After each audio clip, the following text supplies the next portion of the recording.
माझा परिचय, मी doctor SM. घावडे, मी विभाग प्रमुख भाजीपाला संशोधन केंद्र डॉक्टर पंजाबराव देशमुख कृषी विद्यापीठ अकोला इथे कार्यरत आहे। आणि सर्वात पहिले आनंदाची बाब एवढ्यासाठी की आजच्या कार्यक्रमासाठी आजचा जो हे चर्चासत्र आहे, या चर्चासत्रासाठी आपल्याला माझ्यासोबतच ज्या भाजीपाल्यामध्ये काम करणारी जी इतर संस्था आहेत, प्रायव्हेट संस्था आहेत, त्याच्यामध्ये अंकुर असेल, आणखी वेगवेगळ्या संस्था आहेत ज्या नामांकित आहेत, आणि त्यांचं सुद्धा मार्गदर्शन आपल्याला या ठिकाणी मिळणार आहे। आणि त्याच्यामुळेच ही एक अत्यंत चांगली बाब या प्रदर्शनाच्या निमित्त आपल्यासमोर येते आहे की नुसतं विद्यापीठ नाही, नुसतं संस्था नाही, तर जे काही शेतकरी आहेत, जे शेतकरी स्वतः शेतीमध्ये राबतात तुमच्यासारखे आणि स्वतः शेतीतून आपलं काहीतरी स्वतःचं भलं करून घेतात, 4 पैसे जास्त मिळवतात, अशा शेतकरी बांधवांच्या यशोगाथा सुद्धा या ठिकाणी आयोजित केलेल्या आहे, जेणेकरून नुसतंच तंत्रज्ञान ऐकून नाही तर आपल्याला त्या तंत्रज्ञान घेतल्यामुळे काही शेतकऱ्यांचं जे भलं झालेलं आहे, स्वतः त्यांनी आर्थिक फायदा करून घेतलेला आहे, सामाजिक फायदा करून घेतलेला आहे, अशा शेतकरी बांधवांच्या काही चांगल्या बाबी आपल्या कानावर पडतील अशी अपेक्षा आपण या ठिकाणी ठेवूया। आणि त्याचसाठी या ठिकाणी उपस्थित सर्व शेतकरी बांधवांचं पुन्हा एकदा मी माझ्यातर्फे वैयक्तिक आणि पंजाबराव देशमुख कृषी विद्यापीठातर्फे आपल्या सर्वांचं या ठिकाणी हार्दिक हार्दिक स्वागत करतोय। तर आजचा जो विषय मला दिलेला आहे, हा विषय दर्जेदार भाजीपाल्याचं उत्पादन। आता बऱ्याच शेतकरी बांधवांना हा प्रश्न पडेल की भाजीपाल्याचं उत्पादन करणे हा काही नाविन्यपूर्ण बाब नाही।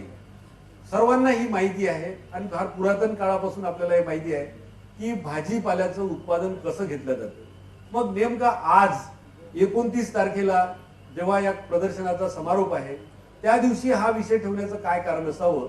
याचं कारण असं आहे मित्रांनो की भाजीपाला उत्पादन करत असताना त्याच्यामध्ये ज्या नाविन्यपूर्ण बाबी आहेत, संशोधनाच्या दृष्टिकोनातून बाबी आहेत की ज्याच्यातून आपल्याला पारंपरिक पद्धतीने आपण जी शेती करतो आहे त्याच्या व्यतिरिक्त आधुनिक पद्धतीनं शेती जे करावी लागणार आहे पुढे, की ज्याच्यामध्ये उत्पादन खर्च हे कमी होईल आणि आपल्याला 4 पैसे त्याच मळ्यातून भाजीपाल्याच्या जास्त मिळतील। आणि त्या संदर्भात मी काही पूर्ण तुम्हाला भाजीपाल्याची लागवड कशी करावी याच्यामध्ये काही मार्गदर्शन करण्याची गरज नाही आहे, परंतु ज्या महत्वाचे संदेश आहेत की ज्या संदेशाच्या माध्यमातून आपल्याला 4 गोष्टी जास्त या ठिकाणावरून माहीत होईल। आणि आपण जसे या ठिकाणी आलात, आपल्या गावामध्ये काही शेतकरी बांधव असतील, त्यांच्यापर्यंत ही माहिती पोहोचली नाही किंवा जात नाही, त्या शेतकरी बांधवांपर्यंत ही माहिती जावी, हा संदेश जावा, हा याचा उद्देश आहे। विद्यापीठामध्ये अनेक संशोधन केंद्र आहेत, अनेक विभागात आम्ही आमच्या विद्यापीठामध्ये काम करतो संशोधनात, पण भाजीपाल्यावर काम करणारं आमचं एक युनिट आहे, आमचं एक केंद्र आहे, त्याच्यामध्ये मिरचीवर आम्ही जास्त भर दिलेला आहे। कारण मिरची हे जे पीक आहे, हे पीक सर्व हंगामात, सर्व हवामानात, सर्व प्रकारच्या जमिनीमध्ये आणि आपल्या आजूबाजूच्या परिसरातील अत्यंत महत्वाच्या जो भिवापुरी किंवा कळमेश्वर हा जो भाग आहे, याच्यामध्ये मोठ्या प्रमाणात घेतल्या गेणारं, त्याचप्रमाणे कोरडवाहू आणि ओलीत या दोन्ही ठिकाणी घेतल्या जाऊ शकणारं असं एक पीक आहे। आणि म्हणून भाजीपाल्याच्या संदर्भात एक महत्वाची बाब तुम्हाला लक्षात यावी म्हणून हे सांगितलं। याच्या व्यतिरिक्त मी माझ्या मार्गदर्शनामध्ये 2 ते 3 वेगवेगळ्या पिकावर बोलणार आहे। त्याच्यामध्ये मिरची आहे, तुम्हाला सांगितलं पहिल्यांदा, दुसरं पीक असेल वांगी, तिसरं पीक असेल भेंडी आणि त्यासोबतच टोमॅटो। हे 4 जे महत्वाचे पीक आहेत त्याच्याबद्दलचा उहापोहा, त्याच्याबद्दलचा एक थोडक्यात माहिती मग संदेशाच्या रूपात मी तुम्हाला सांगेल। या व्यतिरिक्त एक महत्वाचा पैलू आम्ही आमच्या विद्यापीठामध्ये गेल्या 4 वर्षापासून घेतोय आणि त्याचं नाव आहे पीक फेरबदल। आता तुम्ही म्हणाल हे पीक फेरबदल काय प्रकार? पीक फेरबदल, कारण हे पहिल्यांदा सांगतोय मी तर एवढ्यासाठी की आपल्याला सुरू करायला आणखी 2 मिनिटं लागणार आहे फक्त, जास्तीत जास्त। तर पीक फेरबदल म्हणजे काय? जे एक्झिस्टिंग पीक आहे, जे आपण भाजीपाल्याचे पिकं नेहमी घेतो, जसं आता मी सांगितलं की मिरची असेल, वांगी असेल, भेंडी असेल, टोमॅटो असेल, हे नेहमीचे पीक आहे। याची लागवड तंत्रज्ञानाबद्दल आधुनिकतेकडे कसं जाता येईल त्याच्याबद्दल आपण उहापोहा करू. पण त्याही व्यतिरिक्त भाजीपाला म्हटल्यानंतर आपल्याला काही आणखी महत्वाच्या बाबी त्याच्यामध्ये समाविष्ट करावी लागतात आणि त्याच्यामध्ये मसाला बियाणं. आता तुम्ही त्याचं उदाहरण सांगतो. भाजी जर आपल्याला करायची असेल, आपल्या घरी गृहिणी आहेत, थोड्या त्यांचा एक मान राखून त्यांना एक माहिती आहे या संदर्भात आपण एक करूया. आणि आपल्या सर्वांना माहिती आहे की भाजी जर करायची असेल तर धन्याच्या पावडर पाहिजे, त्याला जिरेची पावडर पाहिजे किंवा जिरं पाहिजे, मेथी पाहिजे, कोथिंबीर पाहिजे. हे पिकं कशात मोडतात? मसाला बियाण्यामध्ये मोडतात. आता त्यासोबतच जेवण झाल्यानंतर आपण एक ओवा म्हणून एक पीक आपल्याकडे घेऊ शकतो. ओव्याचं पीक हे सुद्धा मसाला बियाणे.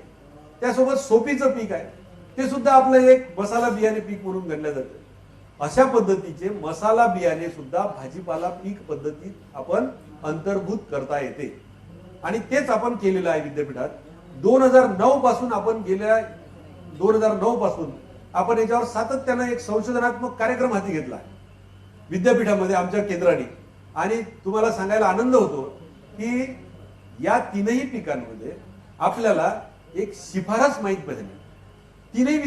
चारही विद्यापीठांची एक कॉमन संयुक्त एक जॉईंट ॲग्रोस्को ज्याला म्हणतात, कृषी संशोधन परिषद, ही वेगवेगळ्या विद्यापीठामध्ये दरवर्षी येते. त्या ठिकाणी चारही विद्यापीठाचे शास्त्रज्ञ आणि कृषी विभागाचे अधिकारी, महाराष्ट्र शासन कृषी विभाग, या सर्वांचा एकत्रित संयुक्त परिषद होते.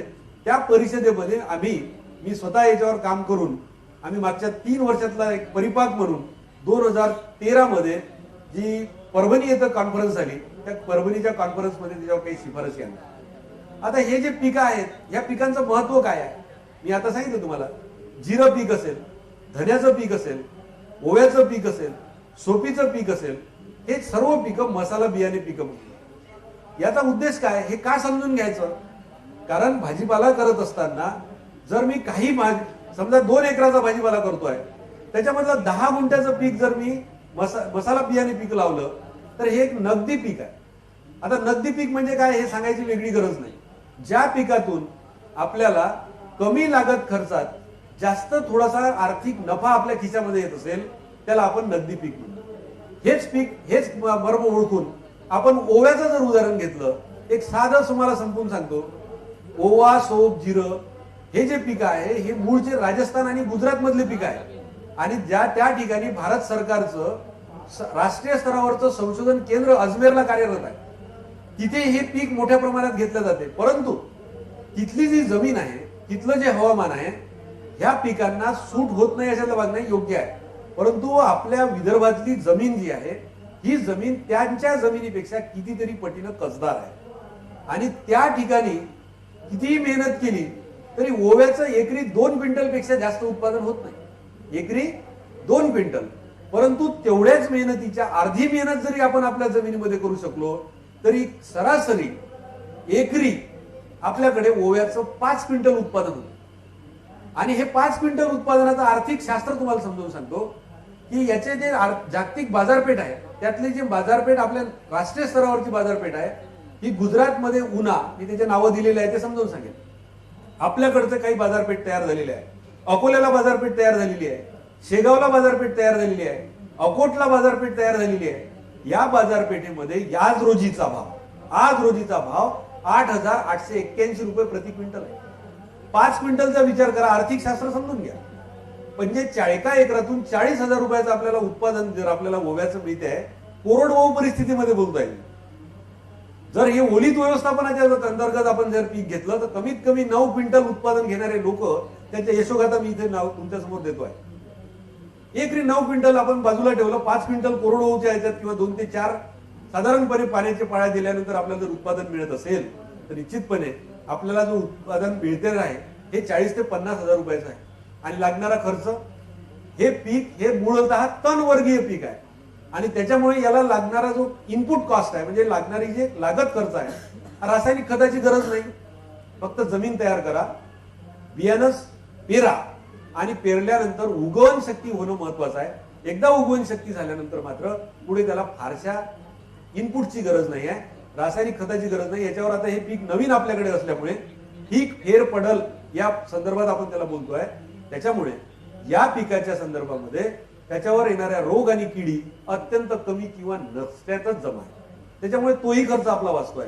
म्हणजे रासायनिक फवारणी नाही, रासायनिक खताचा वापर नाही, या दोन मुख्य मुद्द्यांना आपण जर हात घातला नाही तर आपलं जे आर्थिक बचत होते आहे ती बचत ही अत्यंत जास्त आहे. ती सुद्धा मी समजावून सांगण्याचा प्रयत्न करतोय. तर मला मुख्यतः ह्या 3 गोष्टी आपल्याला समजून सांगायच्या होत्या. भाजीपाला पूजोत्पादन हा भाजीपाला लागवड तंत्रज्ञान हे समजून घ्यायचंच आहे, पण त्यासोबतच विद्यापीठामध्ये ज्या बाबीवर आपण प्रकाश टाकतोय संशोधनाच्या माध्यमातून तीही तुमच्यापर्यंत पोहोचवावं या संदर्भात मला इथे या ठिकाणी आयोजकांनी बोलावलेलं आहे आणि त्याच संदर्भात आपण याच्यामध्ये आपण थोडीफार चर्चा करतो आहे.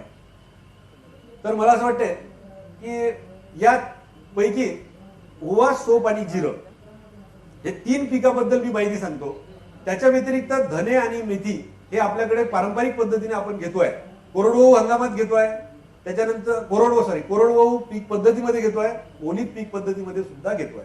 परंतु शास्त्रीय दृष्ट्या जर विचार केला, नगदी पिकाच्या दृष्टीने जर विचार केला तर हे 3ही पिकं आर्थिक दृष्ट्या अत्यंत फायदेशीर आहे आणि म्हणून आपण त्याला नगदी पीक म्हणतो. आणि जेव्हा कुठल्याही भाजीपाला पिकाला आपण नगदी पीक म्हणतो त्यावेळेला एक मन तुमच्या सर्वांच्या माहितीत असेल, ज्यांच्या घरी भाजीचा मळा त्यांच्या घरी पैशाचा कुळकुळा. हा अत्यंत जुनी मन आहे आणि त्याच्यासाठी काही शेतकरी आमच्या भागातले अकोला भागातले शेतकरी तुमच्याकडे आहे. कालच याच माध्यमातून याच हॉलमध्ये त्यांचंही एक मार्गदर्शनपर त्यांनी यशोगाथा सांगितलेली आहे. असे आमचे जवळचे आणि प्रगतीशील शेतकरी नामदेवरावजी अढाऊ हेही या ठिकाणी उपस्थित आहे आणि त्यांची उपस्थितीच या गोष्टीचं द्योतक आहे की त्यांना नुसतं कांदा आणि लसूण या पिकाकडे न राहता त्यांनाही आता असं वाटायला लागलं की आपण भाजीपाला पिकाकडे, मसाला बियाणा पिकाकडे आपण आता वळलं पाहिजे. आणि मित्रांनो, आज मी या ठिकाणी सर्व आयोजकांचं, ॲग्रो व्हिजन आयोजकांचं मनपूर्वक आभार मानतो की त्यांनी अशा पद्धतीचा प्लॅटफॉर्म, अशा पद्धतीचा स्टेज, अशा पद्धतीचा हॉल तुमच्यासाठी उपलब्ध करून दिला. नाहीतर तुम्हाला अशा पद्धतीची माहिती अनेक ठिकाणी मिळेल, त्याच्याबद्दल वाद नाही, परंतु सर्वजण एकत्रित येऊन एक्झिबिशन प्रदर्शनही पहा आणि त्याच वेळेला तांत्रिक मार्गदर्शन पण घ्या. ही दोन्ही बाजू एकत्रित समजावून सांगण्यासाठी हे जे त्यांनी आज एवढा मोठा खर्च करून आपल्या शेतकरी बांधवांसाठी ही एक संधी उपलब्ध करून दिली, त्याबद्दल त्यांचं मनपूर्वक आभार मानणं हे माझं मी कर्तव्य समजतो. विद्यापीठातर्फे त्यांना पण विद्यापीठाच्या माध्यमातून एक सदिच्छा देतो. दुसरा भाग, आता आपण मिरचीच्या पिकाकडे वळूया. मिरचीचं पीक जे आहे किंवा त्याही पहिले आपण हे समजून घेऊया की भाजीपाला तंत्रज्ञान आणि भाजीपाल्याचं आहारातलं महत्व हे वेगळं सांगायची गरज नाही. भाजीपाला म्हटल्यानंतर आपल्याला एक लक्षात येईल की जेव्हा आपण दैनंदिन आपली गरज भागवतो त्यावेळेला पोळी, भाजी, वरण ह्या ज्या बाबी आहेत, तर ह्या बाबी समजून घेत असताना संरक्षित अन्न म्हणजे काय?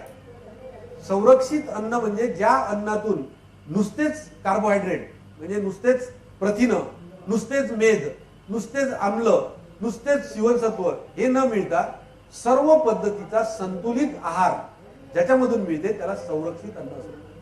आता भाजीपाल्यामध्ये आपण तुम्ही जर पाहिलं असेल किती प्रकारचे भाजीपाला आपल्याकडे आहेत, 52 प्रकारचे भाजीपाले आपल्याकडे होतात. आणि या भाजीपाल्यामध्ये आपण जर विचार केला तर मी म्हणतो म्हणून नाही, परंतु शास्त्र सांगते, विद्यापीठाचं कृषीशास्त्र असेल किंवा उद्यान विद्याविषयक शास्त्र असेल, हे असं सांगते की एका दिवसात एका व्यक्तीने किती भाजीपाले खाल्ले पाहिजे, किती ग्रॅम भाजीपाला खाल्ला पाहिजे.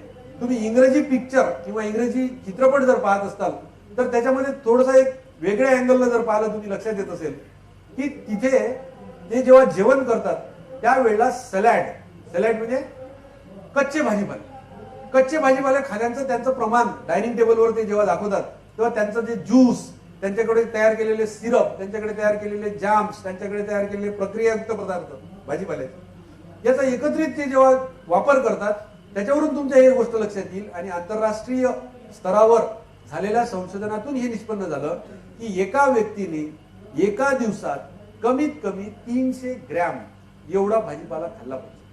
आता हे 300 ग्रॅमचा भाजीपाला जेव्हा खाल्ला पाहिजे असं आपण म्हणतो तेव्हा त्याचं विभाजन केलं पाहिजे, कारण सर्व भाजीपाला सारखा नाही. भाजीपाल्याचे अनेक प्रकार आहेत. पाले भाजीपाला वेगळा आहे, कंद भाजीपाला वेगळा, मुळांचा भाजीपाला वेगळा, शेंगांचा भाजीपाला वेगळा, शेंगवर्गीय भाजीपाला आपण त्याला म्हणतो. मूळ वर्गीय भाजीपाला आपण त्याला म्हणतो. त्याच्यामध्ये रताळे असतील, त्याच्यामध्ये तुमचं मुळा असेल, गाजर असेल, बटाटा असेल, हे कंदवर्गीय भाजीपाले, मूळ वर्गीय भाजीपाले झाले. त्याचप्रमाणे अद्रक असेल, हळद असेल, हे तुमचे राहिझोम वर्गीय भाजीपाले झाले. त्याचप्रमाणे फळवर्गीय भाजीपाला जर म्हटलं तर वांगी असेल, टोमॅटो असेल, मिरची असेल, यासारखे भाजीपाले झाले. पालायुक्त भाजीपाला किंवा ज्याच्यामध्ये पाल्याचा उपयोग, पानांचा उपयोग आपण भाजी बनवून करतो, असे तुमचे पालक असेल, कोथिंबीर असेल, मेथी असेल, हे सर्व भाजीपाल्याचे प्रकार त्याप्रमाणे पडतात. मग पालायुक्त किंवा ज्याच्या पानांचा उपयोग आपण अन्न म्हणून करतो, असे भाजीपाले कमीत कमी 75 ग्रॅम आपण खाल्ले पाहिजे जेवणात रोजच्या. कंदवर्गीय भाजीपाले असतील ते 75 ग्रॅम खाल्ले पाहिजे. 150 ग्रॅम भाजीपाला हा आपला फायबर ज्याच्यातून मिळते, असे कंदवर्गीय किंवा मूळवर्गीय भाजीपाले किंवा फळवर्गीय भाजीपाले यांचं मिश्रण असलं पाहिजे.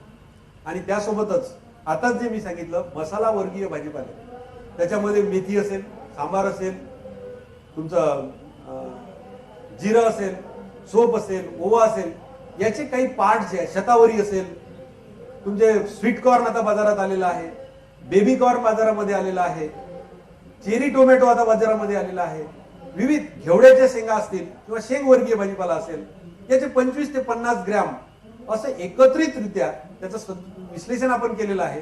किती आहारामध्ये, एका आहारामध्ये 300 ग्रॅम मध्ये काय काय समाविष्ट केलं पाहिजे. आता हे कशासाठी सांगतोय, केवळ याची माहिती मिळवावी म्हणून नाही, तर ह्या भाजीपाल्याची गरज जर प्रत्येक व्यक्तीला आपल्या आहे, तर आपल्या भारतामध्ये किती व्यक्ती आहे, एका व्यक्तीला जर एवढा भाजीपाला लागला तर त्याची दैनंदिन गरज भागविण्यासाठी पूर्ण पब्लिकला किती भाजीपाले लागतील, आणि तेवढा भाजीपाला आपल्याकडे तयार होतो काय जमिनीमधून. जर तो जमिनीमध्ये तयार होत नसेल तर त्या भाजीपाल्याच्या उत्पादनासाठी आपल्याला किती मोठा वाव आहे हे तुमच्यापर्यंत पोहोचलं पाहिजे. आणि तो वाव, याचं महत्व याच्यासाठी आहे की जर त्या गोष्टीला वाव आहे, एखाद्या गोष्टीला वाव आहे, आपल्याला तो करायचा आहे, करू शकतो, उत्पादन करू शकतो, म्हणजे त्याचं महत्व आर्थिक दृष्ट्या. म्हणजे एकाच गोष्टीतून आपल्याला 4 गोष्टी समजत असताना ह्या गोष्टी अत्यंत महत्वाच्या आहेत की गरज काय आहे आणि ती गरज भागविण्यासाठी आपल्याला काय केलं पाहिजे हे समजून सांगण्यासाठी म्हणून मी हा प्रपंच केला. आता कोणताही भाजीपाला घ्या तुम्ही, त्या भाजीपाल्यामध्ये काय काय असते, कोणते कोणते घटक शरीराच्या आपल्या याच्यासाठी गरजेचं आहे, ते म्हणजे प्रथिने आवश्यक आहे, मेद आवश्यक आहे, जीवनसत्व आवश्यक आहे, ठीक आहे. आणि ह्या सर्व बाबींची पूर्तता करण्यासाठी आपल्याला आता त्या बाबी समजून घेणं गरजेचं आहे. आणि म्हणूनच हे तुमच्या समोर मी मांडलेलं आहे. याची एक मांडणीची एक ठेवण असते आणि ती ठेवण तुमच्यापर्यंत सादर करणं गरजेचं होतं की आपल्याकडे एवढं जरी असलं तरी हा जो वाव आणि हे जे महत्व आहे, हे महत्व एवढ्यासाठी समजावून सांगितलं की आता आपण शेतकरी म्हणून आपण काय केलं म्हणजे कमी लागत मध्ये आपल्याला जास्तीत जास्त उत्पादन मिळेल आणि 4 पैसे आपल्या खिशामध्ये जास्तीचे येतील. त्याच्यासाठी ह्या बाबी आपल्याला समजून घेणं गरजेचं आहे. पहिले म्हणजे कोणताही भाजीपाला करत असताना त्याची सुधारित जातींच्या निवडीबद्दल आपल्याला माहिती असणं गरजेचं. आता या सुधारित जातीमध्ये 2-4 प्रकार आहेत, लक्षात घ्या. मी जेव्हा म्हणेल की निवड पद्धतीनं आणलेली जात, निवड पद्धतीनं आणलेली जात म्हणजे संकरित जात नव्हे. संकरित जाती म्हणजे 2 जातींचा वेगवेगळ्या, 2 एकाच पिकाच्या 2 वेगवेगळ्या झाडांचा एकत्रित संकर करून तयार झालेली जात. हे काही वेगळं सांगायची गरज नाही. सुधारित जात म्हणजे फक्त ज्या प्रचलित जाती आहे त्याच्यामधून चांगली जात निवडून काढणं, त्याला म्हणतात सुधारित. म्हणून प्रायव्हेट कंपनीच्या ज्या जाती असतील त्या संकरित आहे किंवा सुधारित आहे, विद्यापीठाच्या जाती असतील, कुठलेही पीक असू द्या भाजीपाल्याचं, ती जात विकत घेत असताना, बियाणं विकत घेत असताना ही बाब लक्षात ठेवा. त्यानंतर शुद्ध आणि खात्रीलायक बियाणं असलं पाहिजे, याच्यासाठी आपल्याला ट्रेड नेम असणं गरजेचं आहे. त्याबद्दल आपण नंतर चर्चा करू.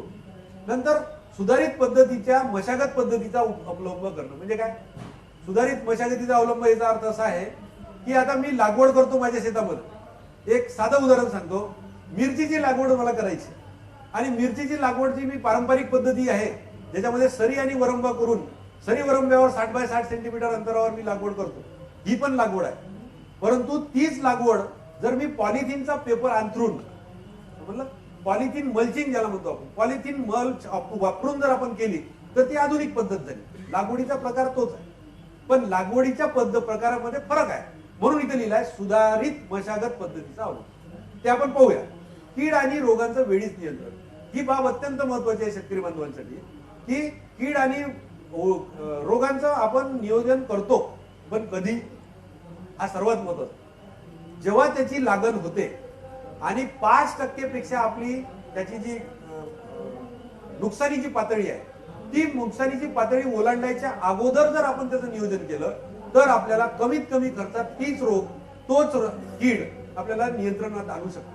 अदरवाईज आपल्याला काय होते की एखादी जर कीड असेल किंवा रोग असेल आपल्या भाजीपाला पिकावर, तो मोठ्या प्रमाणात आल्यानंतर जर आपण त्याचं नियंत्रण करायला गेलो तर आपल्याला मिळणारा जे सक्सेस आहे, मिळणारा जो यशस्वीपणा आहे तो कमी मिळतो आणि खर्च मात्र दुपटीने होतो. तर कृपा करून हे लक्षात घ्या याचा उद्देश. आणि भाजीपाला पिकाची वेळीच काढणी आणि पॅकिंग, उत्तम पॅकिंग, पॅकिंगचा जमाना आता आलाय. तुम्ही पॅकिंग कोणत्या पद्धतीने करता, भाजीपाला किती काढता, कसा काढता, याच्यापेक्षा पॅकिंग कसं करता हे महत्वाचं आहे. साधी गोष्ट सांगतो, भेंडी तुम्ही काढता, भेंडी काढल्यानंतर जर बाजारामध्ये ठेवल्यानंतर टोपल्यात जर घेऊन गेले तर तुम्हाला कमी भाव मिळेल. तीच भेंडी तुम्ही जर रॅपिंग करून आणले, तर आता आजकाल बाजारामध्ये रॅपर मिळतात, स्वस्त असतात, त्या रॅपर प्लास्टिकच्या आवरणामध्ये, चकाकणाऱ्या आवरणामध्ये, रॅपरमध्ये जर तुम्ही ठेवले आणि तीच भेंडी त्याच रॅपरमध्ये मॉलमध्ये जर ठेवली तर ज्या भेंडीला आपल्याला 10 रुपये किलो भाव ओपन बाजारात मिळतो त्याच भेंडीला आपल्याला 40 रुपये किलो. सांगायचा उद्देश, जेव्हा आपण ती पॅकिंग करतो ती उत्तम प्रतीची जर असेल तर आपल्याला भाव निश्चित जास्त मिळतो. हे आता आपल्याला शिकलं पाहिजे. दुसरी वेळीच काढणी. एक साधं उदाहरण देतो मुळ्याचं. मुळा साधारण लागवडीपासून 35 ते 40व्या दिवसापर्यंत तयार होतो काढणी. आता 40 दिवसानंतर जसजसे दिवस वाढत जातात तसतसे त्याच्यामध्ये येणारं फायबरचं प्रमाण त्याला आपण एक विशिष्ट नाव आहे त्याला, त्या ह्याच्यामध्ये फायबर किंवा त्याला रबर सारखा एक प्रकार तयार होतो आणि हे रबरी नेचर जर असेल तर बाजारामध्ये तुम्हाला भाव कमी मिळतो. म्हणजे जास्त मॅच्युरिटी जर त्या पिकाची तुमच्या शेतातच होत असेल तर वाहतूक करेल केव्हा, मार्केटिंग कराल केव्हा आणि ग्राहकापर्यंत शेवटच्या तो पोहोचेल केव्हा. म्हणून वेळच्या वेळी त्याची काढणी होणं आणि कोण्या स्टेजला ती काढणी झाली पाहिजे हा सर्वात महत्वाचा बाब आपण ही लक्षात घेतली पाहिजे. आता हे जे मी बघाशी बोललो, 300 ग्रॅम भाजीपाल्याच्या मागण्यानं 125 ग्रॅम पालेभाज्या असल्या पाहिजे, 100 ग्रॅम फळभाज्या आणि 75 ग्रॅम कंदभाज्या समावेश. आणि हे माझं मत नाही आहे, हे आहारशास्त्र जे आहे भारतातले नाही, आंतरराष्ट्रीय दर्जाच्या आहारशास्त्रज्ञांनी जे काही संशोधन 10-20 वर्षात केलं त्याच्यातून आलेले हे निष्कर्ष आहे. आणि त्याच्यामध्ये काय असते हे पण दिलेलं आहे. त्यानंतर लागवडीप्रमाणे त्याचे 3 वेगवेगळे प्रकार आपण भाजीपाल्याचे पाडलेले आहे. ते तुमच्या पुढे आम्ही मुद्दाम ठेवलं की खरीप हंगामात म्हणजे जून ते सप्टेंबर याच्यामध्ये कोणते कोणते भाजीपाला आपण घेऊ शकतो ते पण सांगितलं आहे. उन्हाळी हंगामात कोणती घेऊ शकतो, हिवाळी हंगामात कोणती घेऊ शकतो, याच्यात जास्त वेळ न घालवता आता जर समजा वांगीचं पीक असेल हे 12 मास आपण घेऊ शकतो. म्हणजे या 3ही हंगामामध्ये आपण ते पीक घेऊ शकतो. त्याच्यामुळे ते पीक त्याच्यात मध्ये आलेलं नाही. तेच आता आपण मुख्य पीक याच्याकडे वळूया आणि मला जो वेळ दिलेला आहे त्या वेळात आपण हेच पूर्ण करायचा प्रयत्न करूया. मार्गदर्शन हे मिरचीच्या क्षेत्रामध्ये आपण जे म्हणतोय की 8.03 लक्ष हेक्टर एवढं एरिया मिरचीचा, मी मगाशीच सांगितलं, महाराष्ट्रातला विदर्भ असू द्या, विदर्भातले 11 जिल्हे असू द्या, जिल्हा कुठलाही असू द्या, काही अपवादात्मक जर गडचिरोली, गोंदिया आणि चंद्रपूर हे जे जास्त पर्जन्यमानाचे प्रदेश आहेत याच्यातला जर थोडा भाग जर आपण विचारात घेतला तर उर्वरित सर्व जिल्ह्यामध्ये मिरचीची लागवड होते. आणि त्याच्यामध्ये 1.25 लाख हेक्टर एवढ्या मोठ्या क्षेत्रावर याची लागवड होते. आणि हे जरी असलं तरी याचे उत्पादन कमी होण्याचे काय वेगवेगळे कारण आहेत याचा संशोधनात्मक दृष्ट्या जर विचार केला तर हे तुमच्या समोर येईल की स्थानिक जातीचा मोठ्या प्रमाणावर वापर होतो. म्हणजे याचा अर्थ काय की आपल्याला आता स्थानिक जातीकडून संकरित जातीकडे वळलं पाहिजे. आणि संकरित जातीचा एवढा जर आपण विचार केला तर संकरित जातीमध्ये एक व्हिगर असतो, त्याला शास्त्रीय भाषेमध्ये व्हिगर म्हणतात. म्हणजे एका एकरातून जर आपल्याला 80 क्विंटल हिरव्या मिरचीचं उत्पादन होत असेल साधारण सुधारित जातीचा, स्थानिक जातीचा विचार करून, तर संकरित जातीमधून मला कमीत कमी 120 ते 150 क्विंटल हिरव्या मिरचीचा उत्पादन होत असेल. म्हणजे हा जो वाढीचा दर आहे याला व्हिगर म्हणतात. आणि त्यासाठी आपण आता त्याच्याकडे वळलं पाहिजे, हा त्याचा मागचा उद्देश. मिरचीची लागवड कोरडवाहू क्षेत्रावर जास्त प्रमाणात होत होती आणि आताही जर एकंदरीत क्षेत्राचा विचार केला या 1,25,लाख हेक्टरचा, तर अजूनही जवळपास 60 ते 62,000 एकर एवढ्या क्षेत्रावरची मिरचीची लागवड ही कोरडवाहू पद्धतीने होते आणि त्याचा मुख्य एरिया धुळे, नंदुरबार, नगर आणि साताऱ्याचा काही भाग, फलटण वगैरे तालुका, कोल्हापूरचा काही भाग, विदर्भातला मलकापूर, बुलढाण्याचा काही भाग, अमरावतीतला मेळघाट हा भाग, तुमच्या नागपूरचा कळमेश्वरचा भाग, अर्जनगाव सुरजीचा एलिचपुरी नावाचा भाग, एलिचपूर जो एक तालुका आहे हा भाग, या भागामध्ये कोरडवाहूचं क्षेत्र मिरचीच्या अंतर्गत मोठ्या प्रमाणात. नंतर मिरची पिकामध्ये आधुनिक तंत्रज्ञानाचा वापर कमी होतोय. एकंदरीत जर विचार केला तर आम्ही जे मगाशी बोललो मल्चिंग वगैरे, या पॉलिथिन मल्चचा उपयोग मिरची पिकाखाली अत्यंत कमी शेतकरी करतायत, त्याच्यात बद्दल वाद नाही, पण कमीत कमी शेतकऱ्यांची संख्या आहे ती आता वाढायची गरज आहे. आणि हवामानाची अस्थिरता ही आता गेल्या 10 वर्षापासून किंवा गेल्या 5 वर्षामध्ये आपण अनुभवतोय की क्लायमेटिक चेंज म्हणजे जो आपल्याला ज्या वेळात आपल्याला मान्सून पाहिजे होता त्या वेळात तो मान्सून न मिळता गेल्या त्याच्यानंतरच्या 2 महिन्यात आपल्याला मान्सून मिळतोय. थंडीचं जे हवामान आपल्याला ज्या पिरियड मध्ये पाहिजे आहे, आताची ही जी अवस्था आहे त्याच्यामध्ये आपल्याला 8 ते 10 डिग्रीचं टेम्परेचर पाहिजे होतं.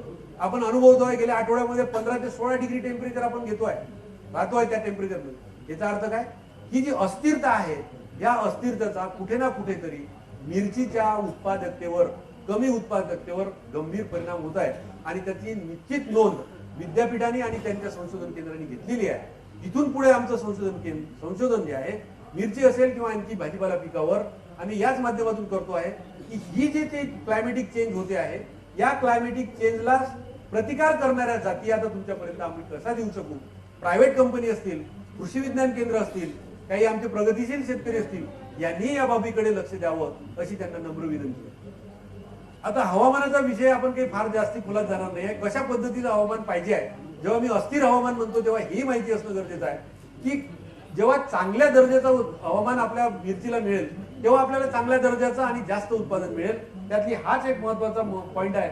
25 ते 30 अंश सेंटीग्रेड तापमान हे अत्यंत आदर्श तापमान आहे आणि या तापमानामध्ये जास्तीत जास्त फुलांची निर्मिती होते, जास्तीत जास्त फुलांपासून जास्तीत जास्त फळ निर्माण करण्याची शक्ती म्हणजे ज्याला आपण फ्रूट सेटिंग म्हणतो हे होते आणि क्वालिटेटिव्ह म्हणजे प्रतीचं उत्पादन, चांगल्या प्रतीचं उत्पादन आपल्याला मिळते. आणि हे जर नसेल तर फळगळ जास्त होईल, फुलगळ जास्त होईल आणि उत्पादनावर त्याचा अनिष्ट परिणाम. मिरचीचे संकरित वाण जे आहेत त्याच्याबद्दलची माहिती आपल्याला किती आहे हे मला माहिती आहे, परंतु सर्वसाधारण शेतकऱ्यांपर्यंत हा मेसेज जावा हा त्याच्या मागचा उद्देश आहे. त्याच्यामुळे त्यांची नावं आणि वैशिष्ट्य इथे दिलेला प्रयत्न केला आहे. तर कोकण कीर्ती नावाची विद्यापीठाद्वारे विकसित केलेली, ज्याच्यामध्ये कोकण कृषी विद्यापीठाने ही कोकणासाठी आणि उर्वरित महाराष्ट्रासाठी सुद्धा विकसित केलेली जात आहे. आणि त्याचे हे जे दिलेलं आहे हे क्रॉस आहे, जसं NP 46 क्रॉस JC 150 हे माहिती असावी जस्ट म्हणून सांगितलेलं आहे. याचा काही फारसा उपयोग तुम्हाला होणार नाही, परंतु नावं जर लिहून घेतले तर आपल्याला जर याच्यात संकरित जातीचं बियाणं आपल्याला पाहिजे असेल, विद्यापीठाकडे जेव्हा आपण चौकशी करतो तेव्हा यापैकी कुठल्याही एका वाणाची निवड आपण करू शकता. त्याच्यामध्ये अग्निरेखा असेल, पंतसी 1 असेल, NP 46 असेल, कुसाजवाला असेल. हे नुसत्या विद्यापीठातच नाही बरं, तर हे भारतीय कृषी अनुसंधान परिषद नवी दिल्ली, त्याचप्रमाणे भारतीय बागवानी संशोधन केंद्र बेंगलोर, या 2 भाजीपाल्यावर संशोधन करणाऱ्या फार मोठ्या भारतातल्या मोठ्या संस्था आहेत. भारतातील अनेक विद्यापीठं त्यामध्ये काम करतात. त्यातलं एक महत्वाचं क्षेत्र यांच्या त्यामध्ये आहे. त्यानंतर खाजगी क्षेत्रातील लोकप्रिय मिरचीचे कोणते संकरित वाण आहे असं जर कोणी विचारलं आणि तुम्हाला म्हटलं किंवा कोणते वाण लोकप्रिय आहेत, त्याच्यामध्ये हे लिस्ट आपल्याकडे दिलेली आहे. कोणत्या कंपनीने तयार केलं हा भाग वेगळा, परंतु त्याचे हे लोकप्रिय झालेले नाव आहे. तेजस्विनी असेल, पिकाडुरी असेल, गौरिक असेल, रोशनी असेल, करिश्मा असेल, त्या संकरित वाणाच्या जाती आहेत. त्यांची त्याच्याद्वारे निर्माण केलेल्या जाती आहेत. याची पण आपण मागणी करू शकतो. म्हणजे प्रायव्हेट कंपनीने केलेलं खराब आणि विद्यापीठाने केलेलं चांगलं असा तुम्ही गैरसमज करून घ्यायची गरज. तेही आपले एक समभाग आहे, तेही एक समपक्ष आपण काम करतोय. हे त्याच्या आपण फोटोग्राफ दिले आहे. ही तनया नावाची जात तुमच्या समोर आहे. हॉटलाईन नावाची एक जात आहे, ही संकरित मिरची जात आहे. आणि या जातीमध्ये सुद्धा आपण याचा सुद्धा उपयोग आपल्या तुमच्या याच्यामध्ये शेतीमध्ये आपण करून निश्चितपणे आपण जास्त उत्पन्न घेऊ शकता. रोशनी नावाची मिरची आहे. त्यानंतर काही विद्यापीठांनी विकसित केलेल्या काही महत्वाच्या जाती आहेत, त्याच्याही बद्दलचं विवेचन तुमच्या समोर असणं गरजेचं आहे. आणि ते सुद्धा पंजाबराव देशमुख कृषी विद्यापीठ अकोला यांनी विकसित केलेली आमच्या संशोधन केंद्रामार्फत ही जयंती नावाची एक जात आहे. ही दोन्हीसाठी आहे, हिरव्या मिरची आणि लाल मिरचीसाठी उपयोग शकतो. त्याचे वैशिष्ट्य तिथे दिलेले आहे. याचं बियाणे तुम्हाला आमच्याकडून उपलब्ध होईल. परंतु व्हिगर, मी जेव्हा म्हटलं संकरित जाती, तर तेव्हा व्हिगर जो पाहिजे आहे तो व्हिगर आपल्याला जर पाहिजे असेल तर आपण संकरित जातीकडे जावं. ह्या स्थानिक जाती आहे, पण कोरडवाहू क्षेत्रात लागवड करायची आहे. मग माझ्याकडे संकरित जातीसाठी एवढे पैसे नाही आहेत. आज 10 ग्रॅमचं पाकिट जर याचा जर संकरित बियाण्याचं आपण घेतो म्हटलं मिरची, तर तुम्हाला माझ्यापेक्षा जास्त चांगली कल्पना आहे की 10 ग्रॅमचं जर बियाणं आपल्याला संकरित मिरचीचं घ्यायचं असेल प्रायव्हेट, तर ते अत्यंत महागड असतं आणि ते आपल्याला परवडत नसते. परंतु कोरडवाहू मध्ये जर लागवड करायची आहे तर संकरित लावून चालणार नाही. आपल्याला स्थानिक वाणाची निवड केली पाहिजे आणि त्याच्यासाठी या जाती माहीत असणं गरजेचं आहे. त्यानंतर पुसा ज्वाला, ही सुद्धा विद्यापीठाच्या किंवा संशोधन केंद्रामार्फत आलेली महत्वाची जात आहे. त्यानंतर अग्निरेखा, मगाशी मी सांगितलं, त्याचा उल्लेख केला, ही सुद्धा अत्यंत महत्वाची जात आहे. आणि या बोकड्या आणि भुरी या दोन्ही रोगांना कमी बळी पडणारी जात आहे. त्यानंतर आता याच्या मुख्य मुद्द्याकडे आपण वळू आणि हे तीनही पिकासाठी मी वेगळी वेळ घेणार नाही. जे मला पिकं घ्यायचे आहेत त्याच्यामध्ये भेंडी असेल, मिरची, वांगी असेल आणि तिसरं पीक आहे टोमॅटो. याच्यासाठी ही सारखीच माहिती आहे. त्याच्यामुळे इथे फक्त मी हे समजावून सांगेल. मग टोमॅटो मध्ये आणि वांगीसाठी वेगळं सांगायची गरज नाही. सर्व शेतकरी बांधवांना ही माहिती आहे, पण मेसेज म्हणून फक्त एवढं याच्यातून घ्यावं खर्च. त्याच्यामुळे बा तुम्ही लिहिलाय थायरम असेल किंवा 22-3, त्याला कार्बेंडाझिम म्हणतो आपण, याची आपण एका एकराला 2 किंवा 3 ग्रॅमची भुकटी जर आपण चोळून घेतली आणि नंतर जर आपण लागवड केली तर आपलं बीज प्रक्रियेचं काम होते आणि त्याच्यापासून होणारे फायदे असंख्य. तर ही गोष्ट आपण विसरू नये. आता त्यासाठी हे मी फोटोग्राफ तुमच्या समोर ठेवले आहे. गादी वाफे कसे तयार करावे ह्याच्यात वेळ जाणार नाही, जाऊ देणार नाही. आपण बियाणे प्रक्रिया आता जे बोललो त्याच्याबद्दल ती कशी करावी, त्यानंतर गादी वाफ्याचं व्यवस्थापन कसं करावं, त्याला पाणी कसं द्यावं. ज्या शेतकरी बांधवांकडे सूक्ष्म सुधार सिंचन योजनेची व्यवस्था आहे त्यांनी काय केलं पाहिजे हा त्याच्या समोरचा भाग आहे. बीजांकुरित रोपे, त्याच्यानंतर ही एक तुमच्या समोर एक हे ठेवलेली आहे. हा मेसेज इथून गेला पाहिजे, या माध्यमातून इथून संदेश हा गेला पाहिजे की आता नुसतं झारीनं पाणी देऊन आपल्याला रोपं तयार करायचे नाही, पुढचा टप्पा गाठायचा आहे. आणि त्याच्यासाठी सूक्ष्म तुषार सिंचन योजनेत या सूक्ष्म तुषार संचाचा उपयोग करून आपल्याला आता रोपवाटिका आपली बोलवायची आहे आणि त्याच्यातून दर्जेदार बीजोत्पादनाचा कार्यक्रम, बीजांकुरणाचा कार्यक्रम, बीज तयार करण्याचा, रोपे तयार करण्याचा कार्यक्रम आपण घ्यायचा. त्यानंतर पुनर्लागवड करत असताना आणखी महत्वाची काळजी आपण घ्यायची आहे. हा मेसेज द्यायचा मला, बाकी तुमच्या समोर आहे.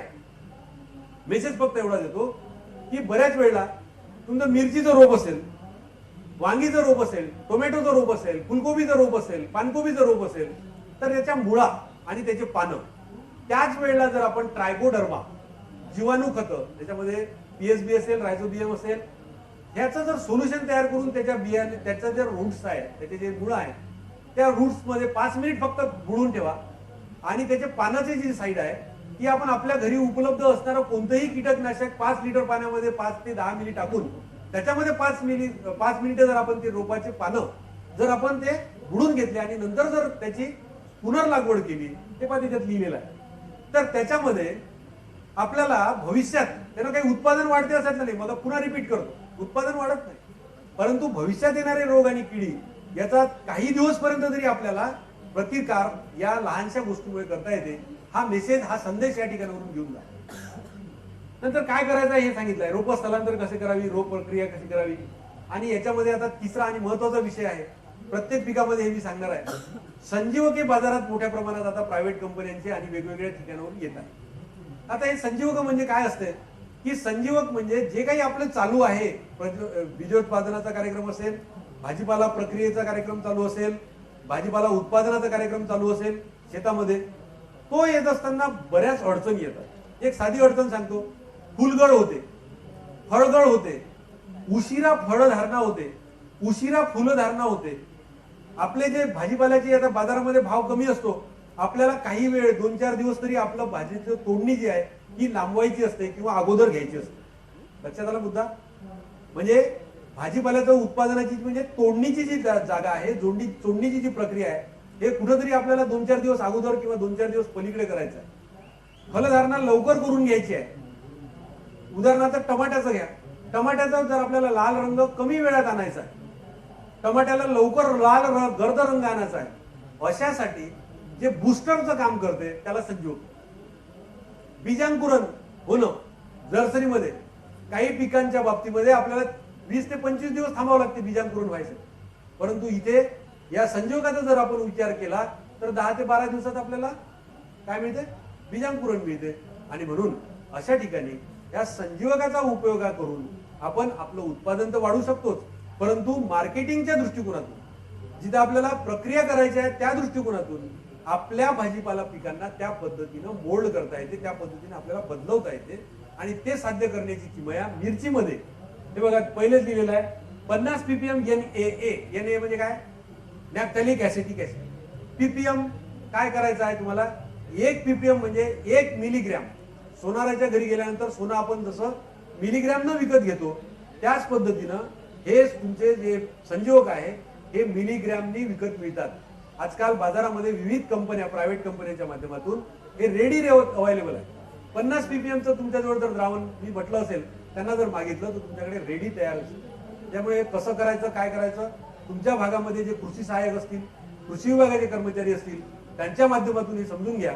आणि शेवटी माझा मी नंबर देणार आहे, नाही समजलं तरी आम्हाला फोन करा, विद्यापीठामध्ये संपर्क साधा, कृषी विज्ञान केंद्रामध्ये संपर्क साधा आणि जवळपासच्या कृषी विभागामध्ये संपर्क साधा. तुम्हाला पीपीएम म्हणजे काय, कशा पीपीएमचे किती पीपीएमचे द्रावण कशा पद्धतीने तयार करायचे, ते अत्यंत साधी आणि सोपी गोष्ट आहे. आणि याला लागणारा खर्च हा पैशात आहे, रुपयात नाही. आणि त्याच्यामुळे एवढ्या साध्या गोष्टीतून आपल्याला हे एक चांगल्या पद्धतीचं, चांगल्या प्रतीचं आणि जास्तीत जास्त उत्पादन मिळण्याची एक संधी या ठिकाणी आपल्याला या माध्यमातून द्यायची. फुलांची गळ होत नाही आणि फुलांची गळ जर होत नसेल तर बऱ्याच वेळा प्रॉब्लेम येतो. कारण नैसर्गिकरित्या फुल गळ होणं सुद्धा काही वेळा गरजेचं असतं. कारण फुलांची संख्या आणि फळांची संख्या याचा एक रेशो त्या प्रत्येक झाडाला ठरलेला असतो.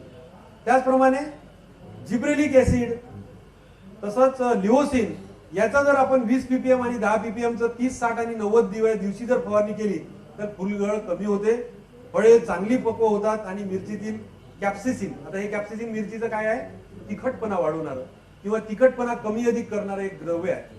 त्याचं प्रमाण कमी अधिक करण्याचं काम सुद्धा हे संयोग करतात. आणि त्यामुळे याची 30, 60 आणि 90व्या दिवशी जिब्रेलिक ऍसिड म्हणजे GA बाजारात उपलब्ध आहे. किंमत किती असते, व्यापारी तत्वावर जर तुम्हाला हे लागवड विकत घ्यायचं असेल तर 30 रुपयापासून 300 रुपये ग्रॅम एवढी किंमत आहे. आणि 1 मिलीग्रॅम 1 लिटर पाण्यात टाकलं तर 1 ppm तयार होते. आपल्याला किती ppm करायचं आहे, 10 ppm म्हणजे 10 मिलीग्रॅम 1 लिटर मध्ये टाकून तयार होणारं जे द्रावण आहे 10 मिलीग्रॅम म्हणतोय.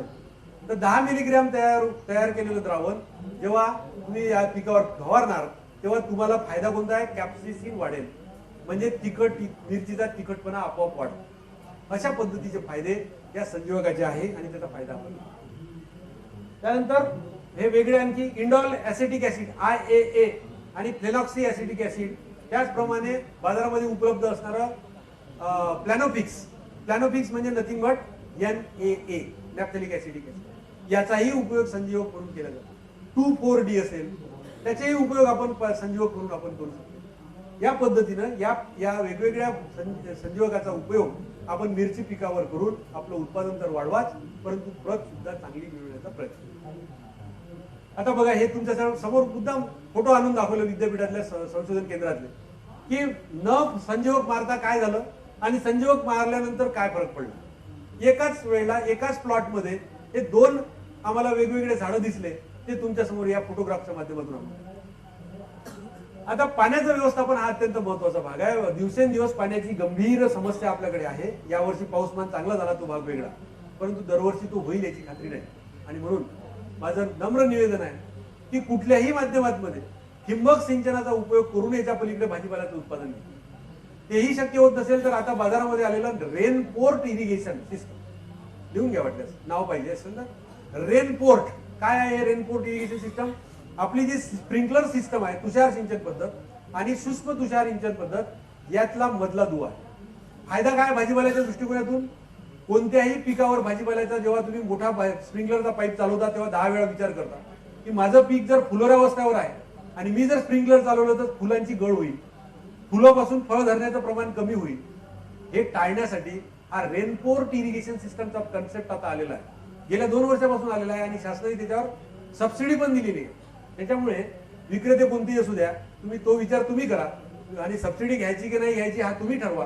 परंतु रेनकोटचा अर्थ असा होतो की पाऊस येऊन गेल्यानंतर, नैसर्गिक पाऊस येऊन गेल्यानंतर जशी परिस्थिती असते तशा परिस्थितीचा कृत्रिमरित्या आविर्भाव या रेनकोट इरिगेशन सिस्टम मध्ये होतो. आमच्या विभागामध्ये आम्ही हे गेल्या 2 वर्षापासून बसवलेले आहे आणि सर्रासपणे आमच्या भाजीपाला पिकं जेव्हा फुलावर असतात त्यावेळेला आम्ही त्याचा उपयोग करतो आणि कुठलाही दुष्परिणाम आम्हाला त्याचा दिसला नाही. त्याच्यामुळे या डायसवरून हा मेसेज तुमच्यापर्यंत पोहोचवावा या माध्यमातून मी तुम्हाला रिक्वेस्ट करतो की इथून पुढे ही ठिबक सिंचन असेल, सूक्ष्म सुसार सिंचन पद्धती असेल, रेनकोट इरिगेशन सिस्टम असेल किंवा तुषार सिंचन पद्धती असेल, यापैकी कुठल्या तरी एका पद्धतीचा आपण उपयोग करून इथून पुढे भाजीपाला घ्यायचा. नाही तर भाजीपाला आपला पारंपरिक पद्धतीने जर पाण्याचं व्यवस्थापन केलं तर अनेक अडचणींना आपल्याला तोंड द्यावं लागते. कारण कुठे त्याचा अधिक वापर होतो, कुठे त्याचा प्रमाणापेक्षा कमी वापर होतो, त्याचं कुठलंही आपल्याकडे गणित नसते आणि त्याच्यामुळे जमिनीचा उतार आपल्या हातात नसतो. त्याच्यामुळे पारंपरिक पद्धतीने पाणी देण्याचे दुष्परिणाम काय आहे हा इथं उहापोहा मला करायचा नाही आहे. पण मेसेज एवढा द्यायचा आहे, आधुनिक पद्धतीच्या सिंचनाचा आपण उपयोग करावा आणि भाजीपाल्याचं उत्पादन वाढवावं, प्रत वाढवावी, हा यामागचा उद्देश. मिरची ते लागवड ठिबक सिंचनावर काय केल्यावर काय होते हे वेगळं सांगायची गरज नाही, इथे दिले.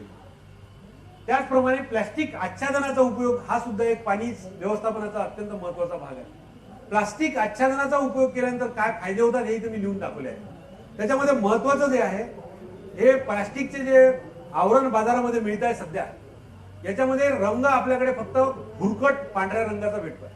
पण जगाचा जर विचार केला, याच्यामध्ये मी हे दिलेलं आहे, हे बघा इथे दिलेलं आहे. जगातला जेव्हा आपण अभ्यास करतो, दक्षिण कोरिया आणि इंडोनेशिया अत्यंत प्रगत राष्ट्र आहे, ज्याच्यामध्ये पॉलिथिनचा उपयोग भाजीपाल्याच्या लागवडीसाठी केला गेलेला आहे. आणि त्याचे रेफरन्सेस मी तुमच्या समोर मुद्दाम लिहून आणले. याची गरज नाही तुम्हाला, पण माहिती असावं. कारण मी सुद्धा एक कोपण पंचवाला माणूस आहे. मी काय 4 गोष्टी शिकलो आणि ते वाचलं पुस्तकात, पण मराठीत तुमच्या पुढे आणण्याचा प्रयत्न लहानसा मी केलेला आहे. की हा जो होस आणि युन नावाचा माणूस आहे इंडोनेशियातला आणि दक्षिण कोरियातला, यानं असं सांगितलं की लाल आणि पिवळ्या रंगाचे पॉलिथिन मल्च जर आपण वापरले तर मिरची, भाजीपाला किंवा आणखी दुसऱ्या पिकावर जे महत्वाचे रोग आणि किडी आहे त्याचा पांढऱ्या माशीचा प्रादुर्भाव अत्यंत महत्वाचा. मी असं का म्हणतोय तुम्हाला चाणाक्ष शेतकऱ्यांना लक्षात आलं असेल. पांढरी माशी का म्हटलं? कारण पांढरी माशी उपद्रवी आहेच, नो डाऊट. पांढरी माशी रस शोषण करतेच, पण पांढरी माशी जसा डास हा एका रोगाचा प्रसार आणि प्रचार करतो, तशी पांढरी माशी ही विषाणूजन्य भाजीपाल्यावर येणारे जेवढे रोग आहेत त्याचा प्रचार आणि प्रसार. आणि म्हणून पांढऱ्या माशीला नियंत्रण करणं ही अत्यंत महत्वाची गोष्ट आहे. आणि म्हणून पॉलिथिन मल्च मध्ये जर लाल आणि पिवळ्या रंगाचे, जे आपल्याकडे आता सध्या उपलब्ध नाही आहे बाजारात, आपल्याकडे भुरकट रंगाचे आहे, पण अशा पद्धतीचे आता येत्या काही भविष्यामध्ये तुमच्याकडे उपलब्ध होतील. कारण हा रेफरन्स मी त्याच्यासाठी आणला टाकतो की बाहेरच्या देशामध्ये याची आता संशोधनात्मक कार्यक्रम झालाय. आपल्या विद्यापीठामध्ये आम्ही हा कार्यक्रम राबवलो आहे. गेल्या 1 वर्षापासून आम्ही हा कार्यक्रम घेतोय की पिवळा आणि लाल जर आपण पॉलिथिन मल्च वापरला तर पांढऱ्या माशीचं नियंत्रण 70 ते 80% पर्यंत होते. आणि त्याच्यामुळे त्या पिकावर येणारे जे महत्वाचा बोकड्या, त्याच्यानंतर चुरडा मुरडा हा जो महत्वाचा मिरचीवरचा रोग आहे, याचं प्रमाण प्रक्षेत्रावर 40 ते 60% पर्यंत कमी झालं. आणि म्हणून एवढ्या लहानशा गोष्टीने जर आपल्याला एवढं मोठं नियंत्रण मिळत असेल तर आपण महागडे औषधं 10-10 हजार रुपये लिटरचे कशाला मारायचे? आणि म्हणून हा या प्लॅटफॉर्मचा उपयोग करून हा संदेश तुमच्यापर्यंत द्यावा, याकरिता हे फ्लाईट मी तयार केली. हे बघा, पॉलिथिन मल्च विद्यापीठाच्या प्रक्षेत्रावर तयार केलं. याच्यामध्ये आम्हाला जिथे साध्या ठिकाणी जिथे पॉलिथिन मल्च वापरला नाही मिरचीला, तिथे आम्हाला जवळपास 8 ते 10 फवारे मारा लागले रासायनिक इन्सेक्टिसाइडचे. परंतु इथे आम्हाला 2च इन्सेक्टिसाइडच्या फवारणीवर आमचं काम भागलं. म्हणजे 4 ते 5 फवारणीचा खर्च आमचा या ठिकाणी वाचला. हा मेसेज तुमच्यापर्यंत जावा. खताचं व्यवस्थापन हा न संपणारा विषय आहे. खताच्या बाबतीमध्ये मिरची असेल, टोमॅटो असेल, वांगी असेल, ही सेंद्रिय पद्धतीने घ्यावी की रासायनिक पद्धतीने घ्यावी, रासायनिक खताचा उपयोग करावा की सेंद्रिय खतांचा उपयोग करावा, याच्यावर चर्चा होऊ शकते. माझा उद्देश एवढाच आहे सांगायचा या ठिकाणी की शिफारस ज्या मात्रा आहेत त्या रासायनिक खताच्या मात्रा देत असताना शेतकरी बांधवांनी हात जोडून विनंती आहे, जेवढ्या मात्रा आहेत तेवढे खतं देऊ नका. जेवढ्या मात्रा आहेत तेवढे खतं देऊ नका. म्हणजे काय, 150-50चा डोस असेल तर 150 किलो युरिया आणि 50 किलो सिंगल सुपर फॉस्फेट आणि म्युरेट ऑफ पोटॅश 50 किलो असं देणार का? नाही. त्याच्यासाठी एक सूत्र आहे, ते तुम्ही कृषी विभागाचे कर्मचारी असतील, कृषी विज्ञान केंद्र असेल, कृषी विद्यापीठाच्या शाखा असतील, त्यांच्याकडे जाऊन ही माहिती घ्या. हे युरियाच्या माध्यमातून जर नत्र द्यायचं असेल तर 2.25 किलो युरिया मी जेव्हा टाकेल तेव्हा 1 किलो नत्र जात. 6.5 किलो सिंगल सुपर फॉस्फेट जेव्हा टाकील तेव्हा 1 किलो स्फुरत जात. आणि 1.25 किलो जेव्हा म्युरेट ऑफ पोटॅश लाल खत जे आहे रासायनिक खत, हे जेव्हा मी शेतात टाकेल तेव्हा 1 किलो परास जात. याचा विचार करा, आपलं क्षेत्र काढा आणि कोणतं खत देणार आहे. कधी तुम्ही डीएपी देणार, कधी तुम्ही अमोनियम सल्फेट देणार, कधी तुम्ही आणखी दुसरे कोणते मिक्स खतं देणार, 10-15-15 देणार, 10-26-26 देणार. त्याचा एक निश्चित मात्रा काढा. आणि ही मात्रा काढत असताना हे गणित लक्षात ठेवा की 1 किलो नत्र म्हणजे किती द्यायला पाहिजे, किती युरिया द्यायला पाहिजे, किती सिंगल सुपर फॉस्फेट द्यायला पाहिजे, किती म्युरेट ऑफ पोटॅश द्यायला पाहिजे, याचं गणित तुम्ही काढावं. याच्यासाठी हा प्रपंच. हे बघा. आणि मिरचीच्या बाबतीत आता माझा जो विषय आहे त्याच्याकडे पुन्हा वळतोय. मिरची काढल्यानंतरच्या प्रक्रिया अत्यंत महत्वाची. काढणं सोपं आहे. लाल मिरची काढल्यानंतर विशेषतः तिला कशी वाळवावी याच्या अनेक पद्धती आहेत. वाळवल्यानंतर त्याच्या पाणी मारायची गरज आहे का नाही, कारण आपण शेतकरी बांधव अत्यंत भोळे आहे. आपण काय करतो, मिरची काढल्यानंतर तशीच्या तशी वाळवतो आणि विक्रीसाठी काढतो. कृपा करून असं करू नका. तुमच्याकडून मिरची घेतल्याबरोबर काय होईल की ज्यांना तुम्ही विकाल तो त्याच्यावर पाणी मारतो, त्याचं वजन वाढवतो आणि आपोआपच आपला जो नुकसान आहे ते आर्थिक स्वरूपात तुम्हाला होईल. हे टाळण्यासाठी आपण जेव्हा विक्रीसाठी मिरची काढतो त्यावेळेला इथे चित्रात दाखवल्याप्रमाणे मिरचीच्या गंधावर तुम्ही पाणी मारतो, नंतर विक्रीसाठी आला. वाळवण्याच्या या वेगवेगळ्या पद्धती आहेत. वाळलेल्या मिरचीची हाताळणी करत असताना हे वेगवेगळ्या मार्केटमधून आणि विद्यापीठाच्या प्रक्षेत्रावर घेतलेले चित्र आहे. आणि हे पिवळ्या मिरचीचं मुद्दाम तुम्हाला सांगायला माहिती पाहिजे म्हणून सांगतो की बाबा पिवळी सुद्धा मिरची असू शकते, माहिती असावी म्हणून हा मेसेज द्यावा. कीड नियंत्रणाच्या बाबतीत आपण आता जास्त चर्चा करणार नाही आहे. इतरही स्पीकर आपल्याकडे आहे आणि त्यांनाही आपल्याला बोलू द्यायचं आहे. आणि त्याच्यामुळे फक्त मिरचीवरच न बोलता मला आणखी पिकावर मला बोलायचं आहे. तर त्यामुळे याच्यावर जास्त न चर्चा करता आपण समोर जाऊया.